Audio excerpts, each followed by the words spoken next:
with KT Palmer installing or working toward, I think it happened after he passed away, but installing the sundial. So, I mean, even their vision was to be a destination, to be somewhat of a bedroom community. I don't think we're trying to change that look at all. We need to revitalize it, bring it into the 21st century. We're an electronic technology society today, and we need to keep ourselves updated. Our street plan, and if you want to talk to this, it shows our sidewalks on the sides and how we're putting the bike lane in here. Well, just in the interior of main roads, Cape Creek, Tom Darlington, outside the town center, we're talking on Tom Darlington from Bloody Basin to Cape Creek Road, and then on Cape Creek from Scopa to Tranquil Trail / Bloody Basin. Closing down the outside lanes, the right lane, making that a bike lane by restriping and some new signage. Now this shows you, okay, where we have left turn lanes, you know, what do we do with that? You know, here's your one lane, here's your bike lane, and then these are future sidewalks. And these are all just outside the town center. If you look at the bike lane, we can, during special events such as the Thunderbird Artists, perpendicular park cars rather than parallel park cars on the shoulders, perpendicular park them or diagonally park them, which would quadruple the amount of parking that we have along our arterial streets. The current existing cutaway view of it, and this is what it would look like with the bike lanes and the sidewalks. And the cost is reflected here with traffic study, traffic control, signs, restriping, for a total of $85,000. Bottom line is we have very heavy populated area all along these arterials with all the condos and townhomes. And those are the people that would like to walk rather than drive just across the street and come into town.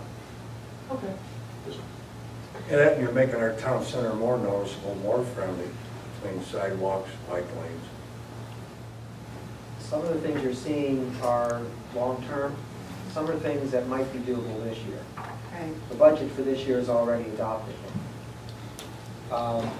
In my own mind, I keep in the back of my mind, we've already adopted a budget. Some of these are much more expensive than can be accommodated within the current budget. Other things are, as we go through, could be accommodated. We talked about a visitor center, and this is the front of our town hall. We would, go ahead, Glenn. Well, what we would do is take this storefront, a new storefront we put in, bring it out to here in the front, same identical setup with the double doors, self-closing, and then we put a storefront here on the side. We now have a vestibule, so to speak. It's big enough to put where we can have carts out there, stands with all the literature, you know, the visitor centers, you know, whatever we need, maps, postcards, you name it. And it can stay open 24/7. We don't need to lock it because at night when town hall closes on the weekends, this door is already locked and alarmed. We don't need the lock. They'll close, but we don't have to be locked. And a sign right out in front of town hall on a post or something. Visitor center, and then 3 or 4 signs through the around Easy Street. You got, let's say, 4 main entrances coming into town where it says Visitors Center with a hand, a finger pointing this way. I think I mentioned to you is there's a big difference between the chamber and the town. The chamber basically is for the members. Correct. And there's very sparse membership from Carefree in the chamber. So if we do a visitor center, for instance, we would have a list of menus for every restaurant in town. As opposed to just the members of that chamber. And they wouldn't be competing, they would be differently focused. Exactly. Well, Carefree Visitor Center is only Carefree. The Chamber Visitor Center is putting money or effort into something that is a leased situation. So we instead of doing our own thing, we promote it, we signage, everyone knows where it is, and the rent triples, and they leave.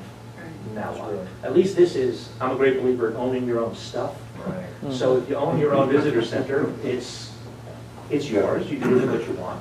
That's just a thought. No, Well, great point. I do agree with you. Everybody goes to the sundial. It's a All right. ballpark number, 16,000.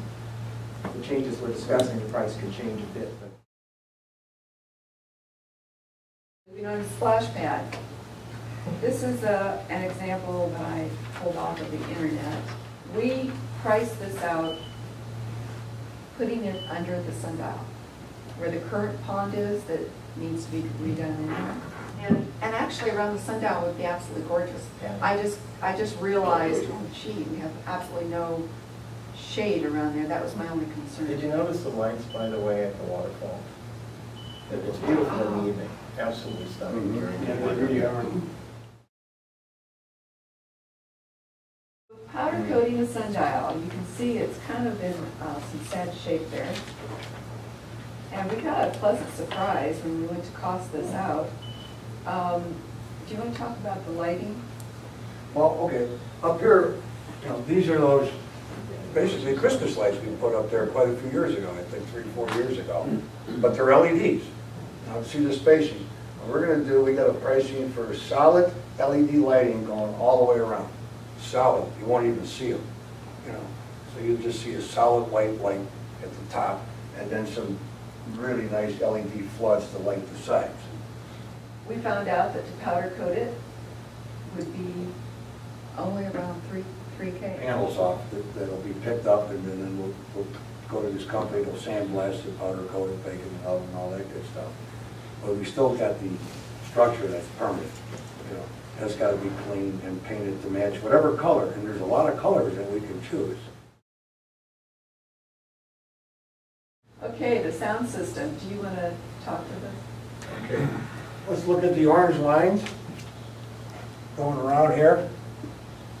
Those are the areas where I brought in a guy named Toby Payne. I think a lot of you know him. He's one of the best-known sound persons in the country. You know, he's worked for major networks, He's put in stadiums. movies, Yeah. you know, stadiums, big stadiums.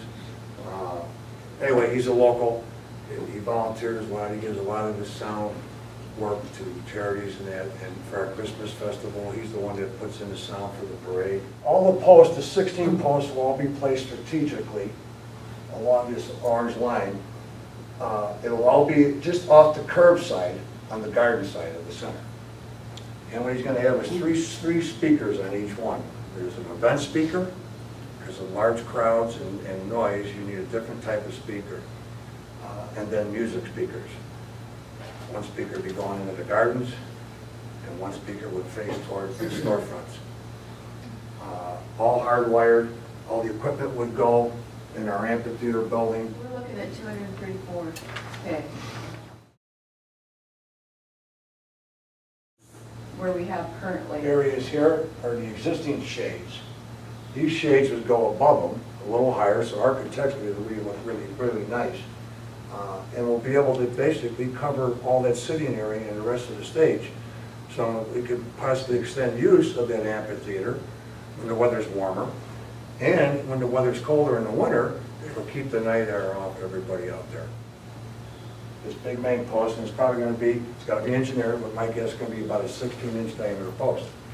On that post, when I was talking with the sales guy, I says, can we put some horizontal arms across that facing the stage? He says, yes. He says, well, what do you want to do? I said, I'd like to put some permanent stage lighting and speaker system up there.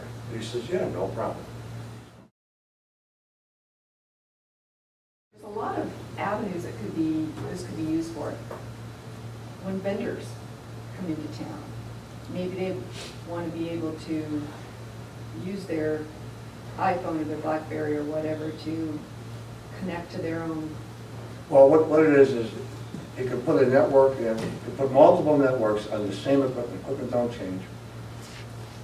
We can have what we call an open network that's for the public use at all times, 24/7.